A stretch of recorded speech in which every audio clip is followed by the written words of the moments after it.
Sports to talk about. Well, we're here. Let's do it. The last time the Hilltoppers took a trip down to Nashville, they rolled home with a victory. Moving from the Petrino era to the second season of the Jeff Brom era, WKU took another trip down to the Music City to take on Southeastern Conference opponent Vanderbilt. The Commodores boasted a potent defense and the Tops a potent offense. It was set to be a great night. However, the Vandy defense held WKU scoreless until the 1-minute mark of the third quarter when Leon Allen would find the end zone for 6. Dowdy would then hit Higbee in the end zone on a 9-yard pass play for another 6, boosting the Tops' lead to 14-6 with 8:38 to play. However, with 33 seconds remaining in the match, Johnny McCrary would hit Trent Shearfield on a 2-yard dime to bring the Doors within 2. Vandy would go for 2, however, redshirt freshman Joe Brown would thwart the 2-point conversion attempt and seal the Tops' victory 14-12. One thing Conference USA does that not many conferences do is allows an early season conference matchup. 2 Thursdays ago, Louisiana Tech took a trip north to take on the Tops in an early season matchup of the preseason East and West Division favorites. La Tech throttled WKU in Ruston for a 59-10 win for the Bulldogs in the Hilltoppers' inaugural season in Conference USA. Dowdy and company would take matters into their own hands this time at the Hutch. BD12 threw for 441 yards while the running game took a hit. Story to come later. Defensively, Nick Holt's defense had some work to do in holding Florida transfer QB Jeff Driscoll at bay. Through 3, the Tops had La Tech on the ropes, leading 38-24 with just 15 to go. Tech would make it interesting, adding 14 in the fourth. However, a Garrett Schwetman field goal in the waning moments of the game would prove to be too much for the Bulldogs to overcome. WKU would move to 2-0 in a 41-38 victory. After having their best start to a season since 2005, the Tops looked to continue that start with a win against Big Ten foe Indiana University. The B1G was not kind to WKU last year at Illinois, but Brandon Dowdy and company looked to bounce back. But too many turnovers would prove to be fatal. The Hilltopper offense got to rolling early with confidence, doubling the Hoosiers' score in the first half, 28-14. However, big play after big play by the Cream and Crimson in the second half sent the WKU momentum down and fast, giving the Hoosiers a 10-point upper hand until just under 6 minutes to play. Jeff Brom's offense tried to rally late, but the turnover damage was too great to overcome.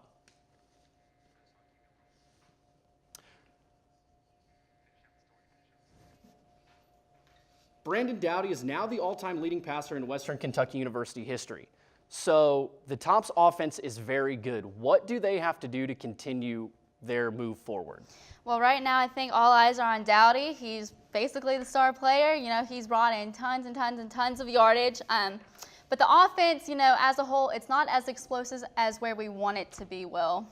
Now, IU didn't have really an explosive offense, but they had an offense who could run the ball and run it well. What has to happen from the WKU defense to continue their look for a better bowl game this coming season? Well, right now, you know, they really, you know, as a defense, they just have to tackle. And right now, you know, they're not at the place where we really need them to be to perform at their best level. And then, I mean, right now we just kind of need a, you know, little like bit of a performance out of Furby, you know, when he's going to take over for Leon Allen. Definitely.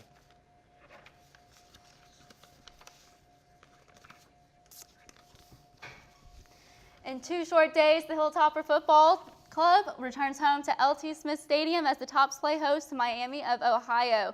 The Red Hawks entered Saturday's game coming off of a 2-game losing skid, following to the Wisconsin Badgers on the road and nearly capturing the win over the Cincinnati Bearcats in Miami. The Hilltoppers' defense looks to gear back up as they will face a Red Hawk offense that plays 3 quarterbacks and utilizes a strong running game that features 2 strong running backs. The Hilltoppers and Red Hawks began their gridiron outing Saturday at 2:30. The life of a student athlete can be quite unorthodox, and their journey can be even crazier. One WKU athlete's path has been anything but ordinary. Reporter Alex Mallory has more.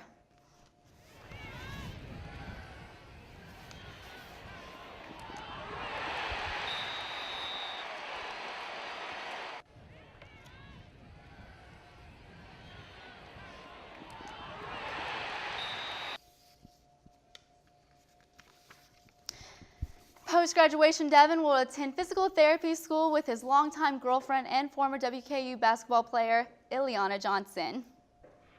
On a routine pass against Louisiana Tech, Brandon Doughty found running back Leon Allen in the flat. Allen came down with the pass upon where he was met by Tech defender Nick Thomason. Allen strayed down and writhed in pain and would require help off the field and wouldn't return for the remainder of the game.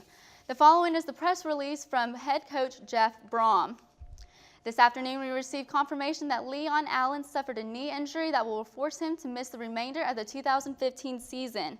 He will have the full complement of resources and the total support of our medical team and coaching staff as he goes through the rehabilitation process to return from his injury. While Leon Allen's injury will take a full year of rehabilitation, WKU will have to look for some much-needed reinforcements in the running back department. With Ace Wales out, DeAndre Furby will be the featured running back.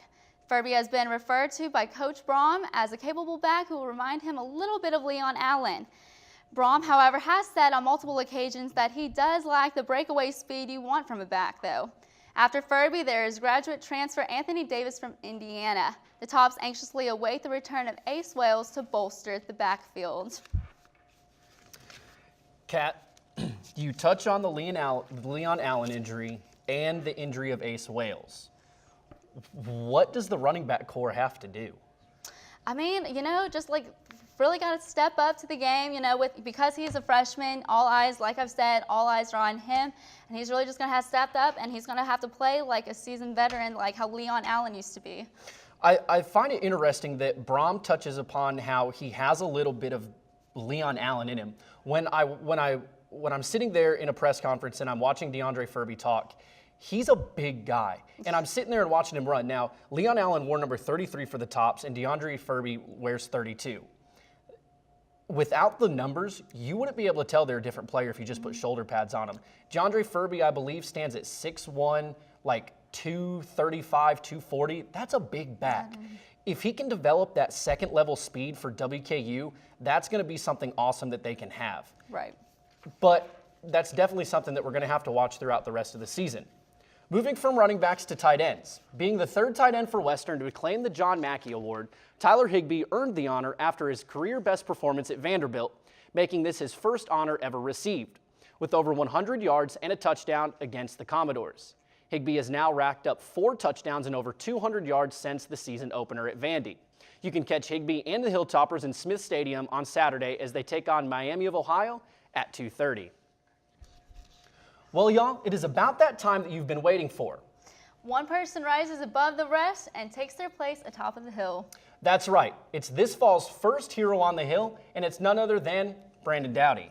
That's right. Doughty has already reached over 1,100 yards this season, with a completion percentage just under 72%. Now, Kat, he's also thrown 5 touchdowns this season, with only 2 interceptions coming against IU. While also throwing a career-long pass in the Indiana game of 78 yards. With high-quality performances each and every outing. This makes you, Mr. Doughty, this week's Hero on the Hill.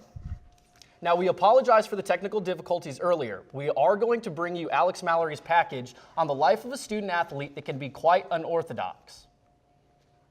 As the 2015 season came to a close, the senior tight end's mind was made. I was at the stage where I was going to move on in life, and I just seen the picture to where I just felt like I want to pursue going to PT school, and that's what I wanted to do, and I was just done with football.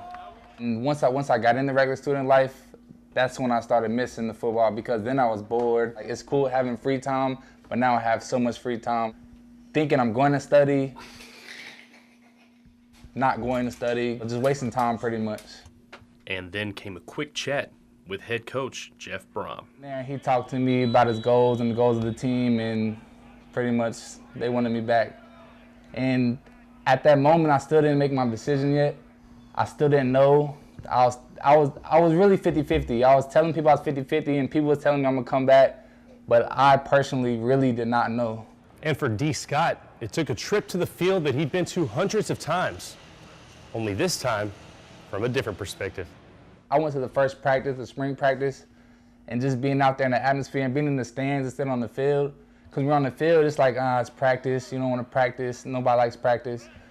But when you're in the stands, you wish you were out there practicing. So I've seen a different perspective from it.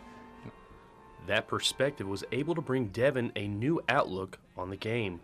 You can only play football for so long. Once it's over, it's over. We're going to be able to turn on Sunday football, Saturday football, and watch it and reminisce about what we used to do. As for the rest of his future plans, they'll be put on hold for now.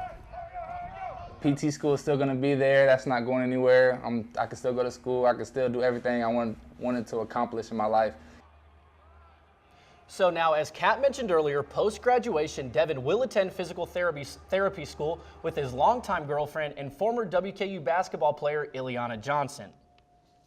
Coming up next, you'll want to hear how 2 underclassmen golfers made their marks on last week's Memphis Invitational. And is WKU volleyball the best team on campus right now? We'll talk to Hudson's squad. That's coming up next. There are 16 million children struggling with hunger in America. That's 1 in 5 daughters, sons, neighbors, and classmates who don't know where their next meal is coming from. Yet billions of pounds of good food go to waste every year. It's time we do something about it. Feeding America is a nationwide network of food banks that helps provide meals to millions of kids and families in need. Visit feedingamerica.org to help them feed even more. Together, we can solve hunger. Together, we're feeding America.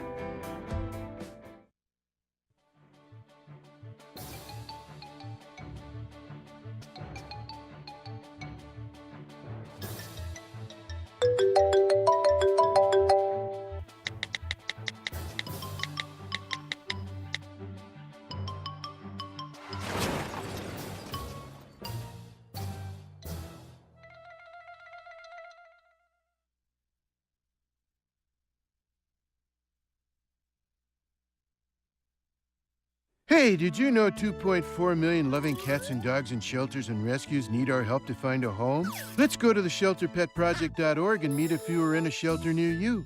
Harlow, oh, she's one great listener who loves to hear all your stories. My kind of cat.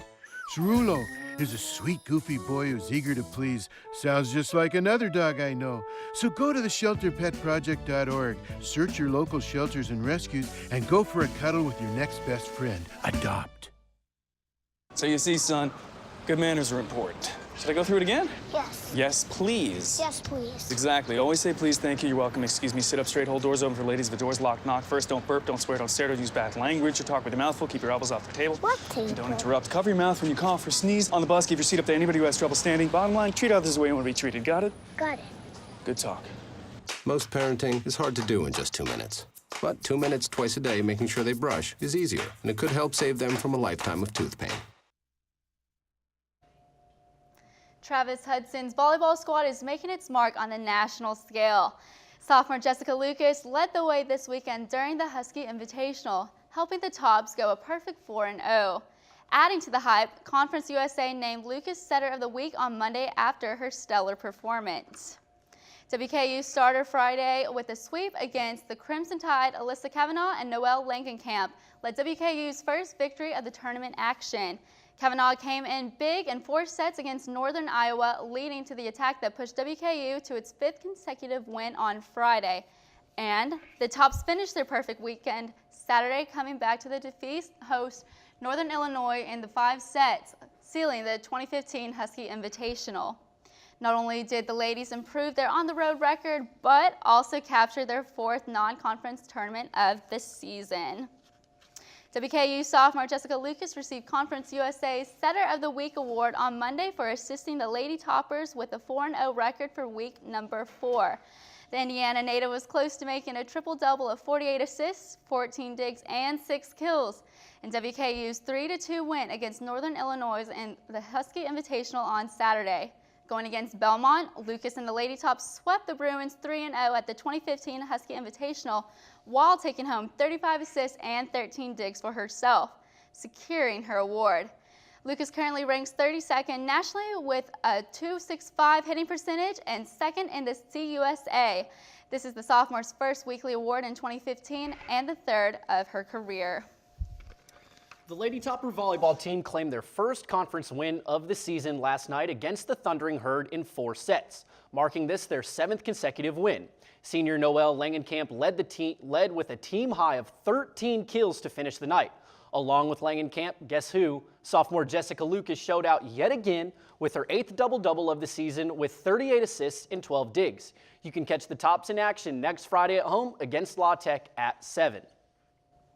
The WKU men's golf team started off the fall season by taking home 8th place in the Memphis Invitational on Tuesday.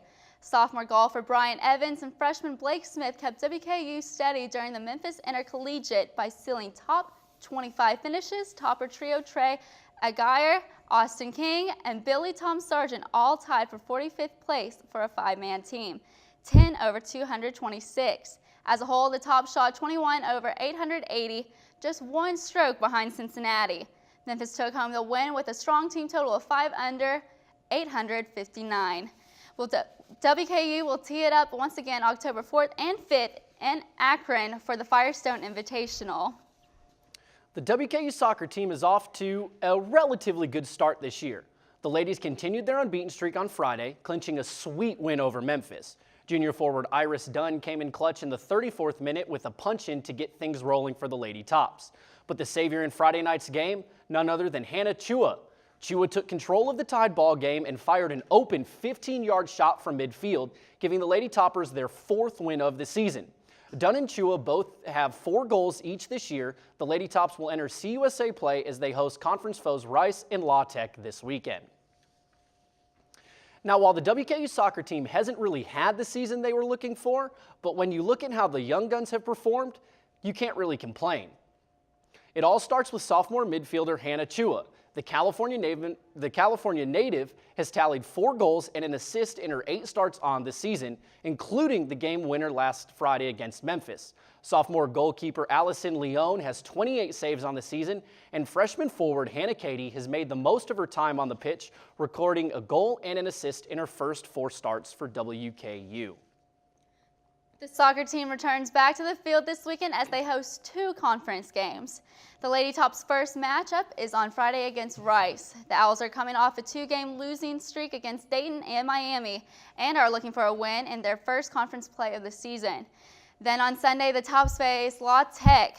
The Lady Techsters are coming off a 3-game winning streak and currently have the 3rd best record in Conference USA. They will face Old Dominion on Friday for their first conference matchup of the season. You can catch the Lady Tops on Friday at 6 and Sunday at 1. Well, Purples, Dragons, Gators, oh my, we're talking high school football next. Find out who Warren Central's Bethany Christian is talking about coming up next. There are 16 million children struggling with hunger in America. That's 1 in 5 daughters, sons, neighbors, and classmates who don't know where their next meal is coming from. Yet billions of pounds of good food go to waste every year. It's time we do something about it. Feeding America is a nationwide network of food banks that helps provide meals to millions of kids and families in need. Visit feedingamerica.org to help them feed even more. Together, we can solve hunger. Together, we're feeding America.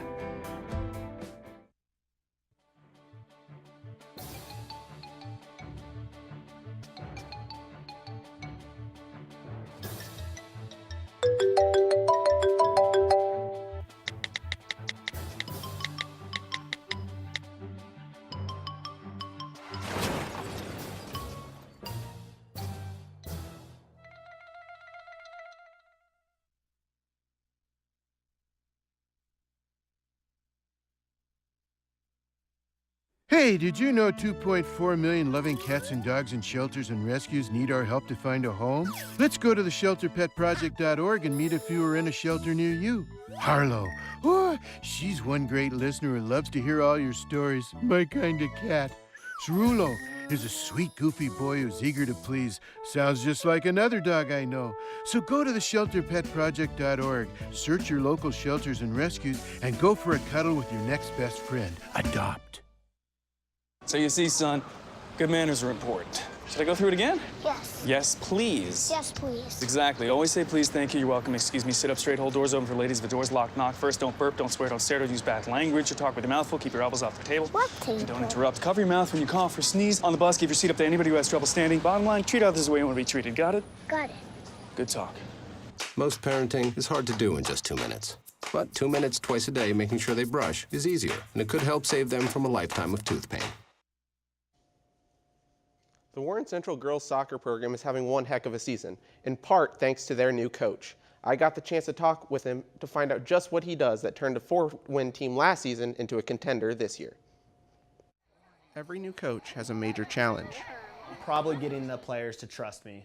And Coach Alex Tungett's experience was no different. But in his first season at the helm of the girls soccer team at Warren Central, his players bought in. Ultimately, it's the players that are the ones winning, and I'm just kind of here being the, supervisor of the group, basically.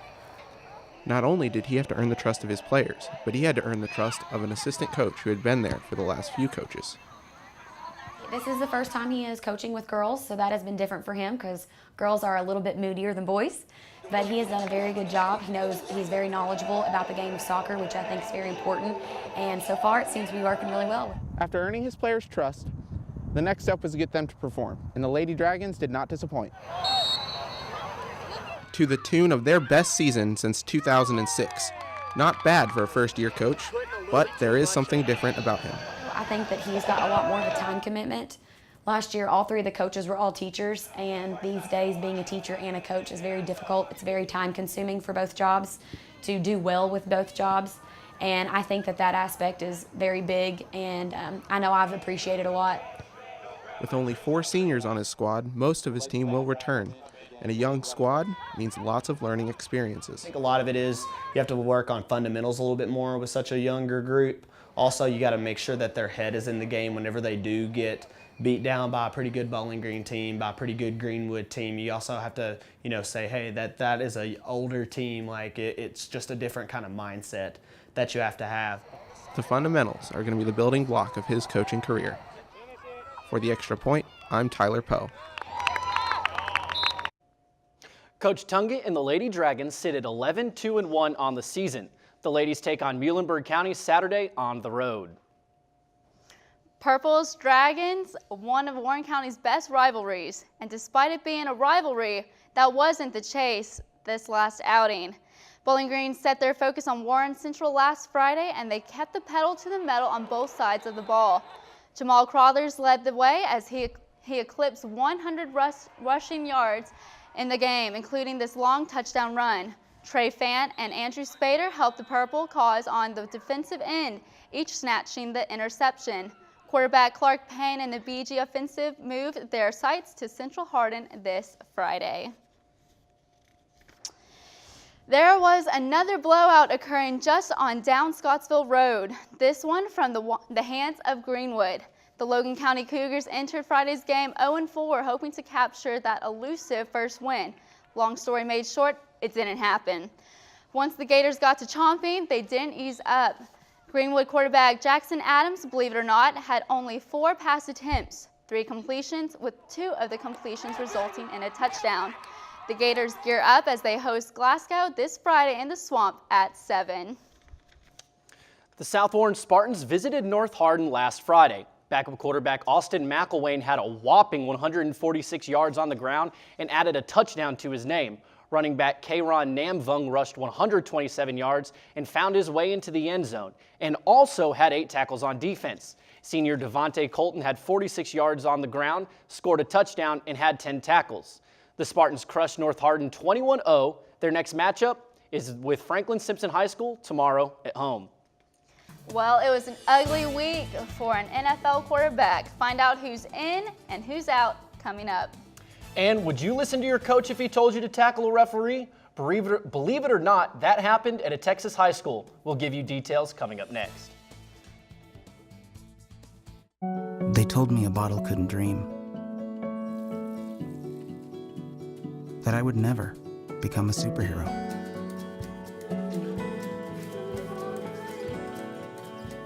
But I learned how to fly.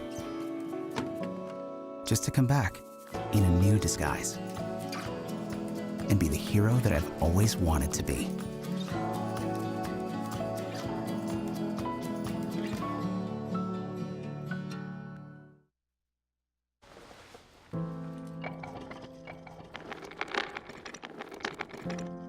Maybe he's really focused. Hey, Michael. Michael. Maybe he likes spinning the wheels. Maybe he just loves trucks. Maybe he's just being a boy.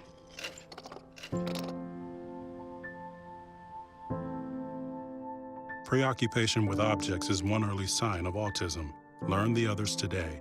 The sooner it's diagnosed, the better. This new dad is picturing a tree house in the sky, but he's ignoring the instructions. Good luck, big guy. His kids know that he's building without a clue. Never been so good with nails and glue. Now we're trapped inside a box. I hope mom knows what to do. Mom! See, you don't have to be perfect to be the perfect parent.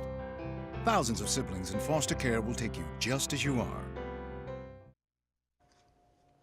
While it didn't happen in Warren County, 2 Texas high school football players allegedly took another kind of direction from their coach.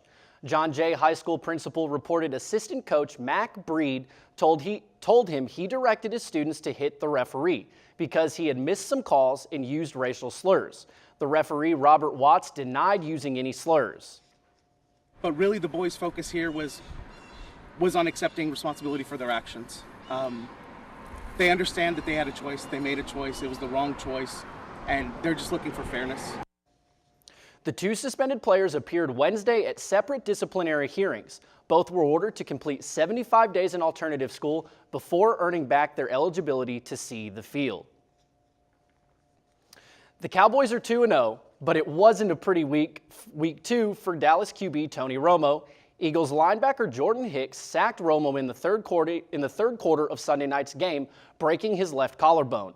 The good news for boys fans, Romo's CT scans, deep breath, revealed no ligament or muscle damage. Romo took to Twitter saying he doesn't need surgery, but the bad news, he'll miss at least 7 games.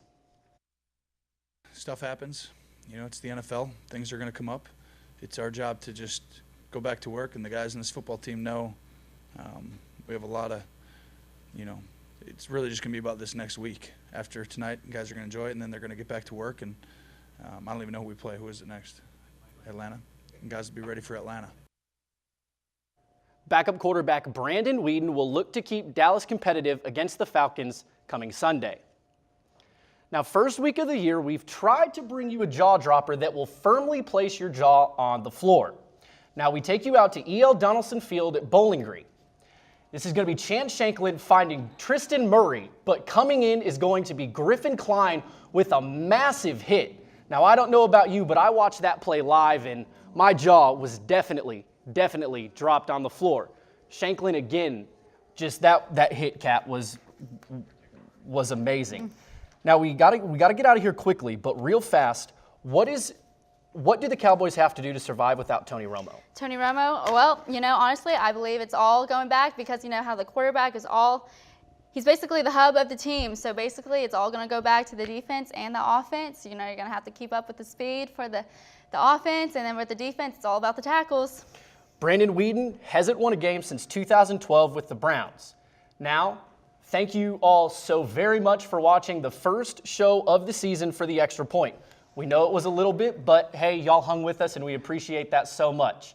Kat, you know what they always say. The Extra Point is always up and it is always good.